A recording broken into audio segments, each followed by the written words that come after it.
Let's move on to the global expression situation. And I think one of the things that you've paid a fair bit of attention to, especially with respect to universities, is the influence of the Chinese Communist Party. So talk a little bit about that. We've had a few cases in New Zealand that are probably worth raising, but what's going on with the Chinese Communist Party and Western campuses? Yeah, so the way to understand it is that universities all around the world, the US, Canada, UK, New Zealand, Australia, they have all been expanding globally, forming partnerships, setting up campuses in very unfree countries, and then also accepting international students from those unfree countries. And this has created very deep financial relationships that universities have gotten reliant on. And so now the thought of losing access to those relationships is kind of a cataclysmic thought for them. It could be the end of the university if they don't have access to these funds anymore. And so it's put universities in this situation where, A, they're exposed to sometimes overt demands from the Chinese government, often through Chinese consulates and similar connected groups. But then also these kind of internalized expectations that universities have absorbed, where sometimes they don't even need an order to censor speech that's critical of the Chinese government. They will just do so because they assume that's what their partner wants and they want to keep the relationship happy. And there's a lot of examples I can talk about with this, but to offer a quick high-profile one, Harvard University, for example, a few years ago, they were hosting a Chinese dissident lawyer on the campus for the year, and he wanted to host an event about human rights in China. Makes sense. But because Harvard's president at the same time was going to be in China to advance Harvard's ties and specifically meet Xi Jinping, a high-level administrator at the law school told him he couldn't because it would embarrass the university to have this kind of event while the president was in China. And so nobody ever told him he had to do that. Nobody told him he had to censor this critic of the Chinese government, but it was something that he just assumed he had to do to protect their relationship. Mm-hmm. So, we have Chinese consulates, connected groups showing up at campuses saying, you can't have this Uyghur speaker here, but we also have, to be a little ungenerous, spineless administrators who are making these calls on their own. Spineless and ignorant, to be fair, probably. A lot of the time, they just don't think it's an important thing. Yeah. Because they don't have any kind of intellectual investment in open debate. They're just running a university. Yeah, and that's also been part of it. The ways that administrators no longer see their universities as institutions with values and purpose, but as just corporations that have a bottom line to protect, and that's part of it too. Because you might think the thing that would embarrass a university the most is shutting down speech to kowtow to a foreign tyrant, right? You would. One might think that. Because I think I probably told you this in the previous interview, but there was a case at AUT, Auckland University of Technology, where the Chinese consulate sent an email to the vice chancellor and his vice chancellor's staff because he'd heard that there was going to be a commemoration of the Tiananmen Square massacre, which was organized by an ethnically Chinese member of the academic staff. And they very swiftly shut it down. And then it hit the press. I can't remember whether any kind of event took place in the end. I think it ultimately didn't, yeah. Yeah, I don't think it did. And if you look at, it wasn't our OIA request, official information request, but somebody put in a request around the time that it happened, and it's all available online. People can go search for it on Google, basically. And it's kind of amazing how keen these people are to sort of honey up to the Chinese consul general. And very quickly they start saying, "Oh, what can we do?" And looking at ways of making sure that the event doesn't take place. Yeah, I read through those emails, and I specifically remember the line from, I think it was a vice chancellor saying, "We have no wish to deliberately offend the government of China." And it's incredible. Is that what a university exists for? To not offend power, to not offend a government? Not in my book, yeah, personally. For me also, there's the thing of you throw your own staff member under the bus, right? Maybe that's not quite the right phrase, but this guy who is working for you, he's an academic, he's been teaching there. He wants to commemorate this event, which is probably pretty traumatic because a lot of mainland Chinese who come to New Zealand and free countries are here because they want to live in a free country. They left for a reason. Experienced some of the oppression that's taking place in China.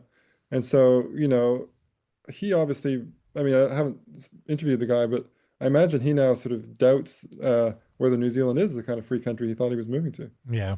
Yeah, I had that same, I don't know this person's exact view, but I had exactly that conversation with a number of international students from China who were in the U.S. who ultimately were censored by their university or kind of ignored when they expressed concerns about the Chinese government threatening them for their speech, and that was their perspective, and it really disappointed me to hear it that they rightfully, I think, looked at the U.S. as this place where they would finally have a chance at freedom for a little while, finally a chance to explore ideas, read censored material, express themselves. And then they got here and they found out that, land of the free, free speech, academic freedom, all of those things were not fully available to them, and their university didn't really care. And it kind of just wanted their tuition dollars and didn't really want to hear what their concerns actually were and whether they felt censored. Mm. Yeah, in my report also, I remember coming across these horrible examples, actually more in Australia than New Zealand, but of mainland Chinese students. So these young people would come age 21 or 22 or whatever, and they'd be studying in Australia or New Zealand. And then, something would happen back home, like they'd get threats against their family back home, or they had the sense that when they returned, something would happen to them. So, I mean, it's a tough thing to figure out, but is there any way of really protecting these people if they still have links? Because they are going to have family in mainland China, right? Yeah. It is very difficult to ultimately protect them, and fundamentally, they are always going to be taking on a vast amount of risk if they choose to engage in this kind of expression, or sometimes even if they're just suspected of doing so. So there are things that universities can be doing and haven't been doing. I think they need to be doing a better job of talking to students, seeing what kind of threats they're facing, offering resources when they are. But one thing that's actually making this a lot worse in the U.S. is a recent visa change we made was that students have to make all their social media public, international students, if they're here on a visa. And so, yeah, we have actually put these students in, I think, an even worse position because now they can't even have private, anonymous social media where they might be able to express their political thoughts. Now we're So forcing my them to only make it hope there public. is that like it's unenforceable, right? How do you tell whether your students have an anonymous Twitter account, X account? I think the risk would be that they know that if they don't share it and it is discovered somehow, then they'll be deported for supplying false information. So there is risk if you don't actually provide that information. But even people who want to visit for a short weekend, the U.S. is trying to push through a new policy that visitors from visa waiver countries will have to hand over 5 years of their social media handles just to visit Disneyland or New York City. It's really bad the way that we are merging together immigration and censorship in ways that I'm deeply uncomfortable with. Mm. The Chinese government seems to have been doing this for a pretty long time. I remember at least 20 years ago there were these Confucius Institutes that would attach to various universities. The University of Melbourne, for example, where I was a lecturer in psychology a long time ago. But they do seem to have got a lot more brazen. They're increasingly willing to just stand up and say, "We don't like you to say that, shut up." For example, the previous chief executive of the Free Speech Union, Jonathan Ayling, he has a regular column in the New Zealand Herald, and a few months ago he wrote something very critical of the Chinese Communist Party, and they just publicly came out and said, "We're very disappointed that the New Zealand media will allow these kinds of people to say bad things about us." Who knew a free press would let that happen? Well, I think they genuinely just don't get it. Yeah, this is one thing that I've been trying to make the point of is if we don't stop this, it's going to keep happening. Behavior that's rewarded is going to get repeated. If you suggest to either the Chinese government or probably a lot of other governments who have been watching this unfold that they're going to get what they want and that there will be zero punishment or response if they act this way, they're going to keep doing it because of course they are, because they're getting what they want. It's classic bully behavior. You stand up to the bully or the bully just keeps going. Yeah, and I think we should put out a statement that we're disappointed in the Chinese Communist Party. That's right. Because they promised like a communist utopia and they ended up killing like tens of millions of people. I don't think you're allowed to say that. It's true though. But what's been really interesting is the different tactics have that have been emerging too. So we've had, I think it kind of started with the Chinese consulates who were doing these things. They would show up to universities and say, we want nice, friendly ties with your university, but we can't have that if you have the speaker from Tibet here. And so that was happening, even in the late 90s in the United States. And then, the Confucius Institutes were coming along. That was another form of pressure. But I've also been really fascinated in the way that student groups, the Chinese Students and Scholars Association chapters, which are around the world, have been really aggressively involving themselves in these disputes in the past few years. And we do know that at least some of these groups have been directly coordinating with local Chinese consulates. So, we have student groups that are lobbying universities all across the country, across the world, to censor speech that, you look at it and it's the most sympathetic thing in the world. It's someone saying, I've been a victim of horrific oppression. And you have these student groups saying that that's hateful. My university needs to censor that. And occasionally it works. It's really incredible. I was glad to hear you say that because it kind of confirmed my sort of hunch when I was writing the report. But I was worried in the report that I was being a bit too conspiratorial because there are all these groups like Confucius Institute or these, what are they called? Students and Scholars Association? Yeah, CSSA. Yeah. Yeah, where you sort of, on the surface, they're doing something which you can't really complain about. They're just building sort of networks and relationships between students and stuff, or they're spreading Chinese culture. So then if you come out and say, oh, this is all Chinese Communist Party propaganda, you seem like a little bit xenophobic. But I think that people don't really understand what's going on because, well, partly because a lot of it's in Chinese. Like we had a previous guest on the podcast, Catherine Churchman, who was a lecturer at Chinese at VUW. I mean, she often, I don't know if she's still on X, but she used to be on Twitter and she would just literally like translate stuff that some of these groups are putting out. And it was pretty hardcore, full on Marxist communist propaganda. But most people will just, not know that they're using these particular phrases that have been used by the CCP.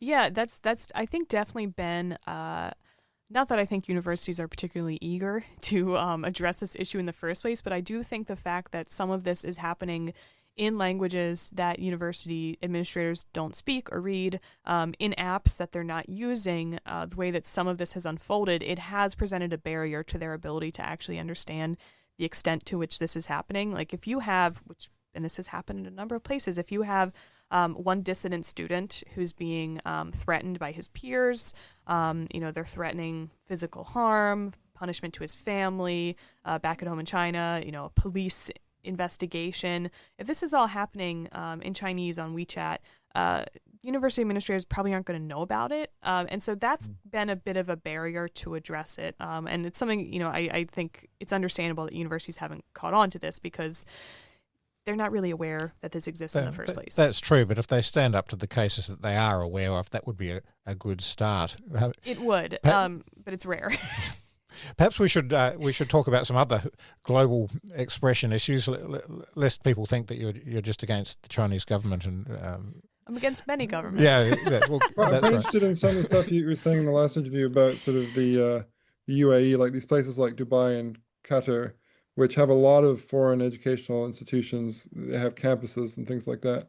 And I find that super interesting because I've visited those places briefly. Like I've spent a bit of time in Dubai, just going back and forth between Britain and New Zealand. And it just is very striking, like how relaxed Westerners are there, or they have been until recently. That nothing can possibly go wrong.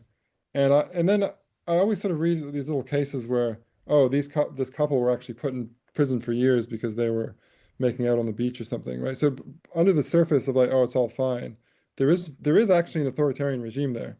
Yeah, there absolutely is. Can you talk a little bit about how that plays out in the educational sector? Yeah, absolutely. So what's been happening specifically in the Gulf states is that their model is primarily that they encourage Western universities to open campuses, usually in kind of like education cities, things like that, where they create entire parts of the country that exist to support Western universities expanding there. So American universities, English universities, things like that.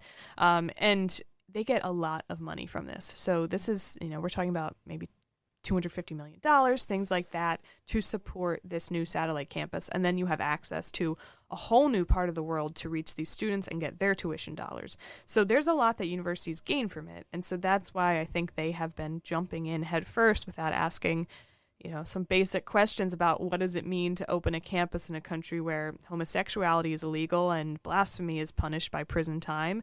But eventually those conflicts exist. And in my experience, what I've seen is that when universities meet those conflicts, they are absolutely willing to subvert their values, their stated values of free speech and academic freedom, in order to maintain that lucrative financial tie and sell out some values in the process. Just to give an example here, so this happened at Northwestern University, their Qatari campus, and they were planning to host a speaker, this indie rock band whose lead singer is gay.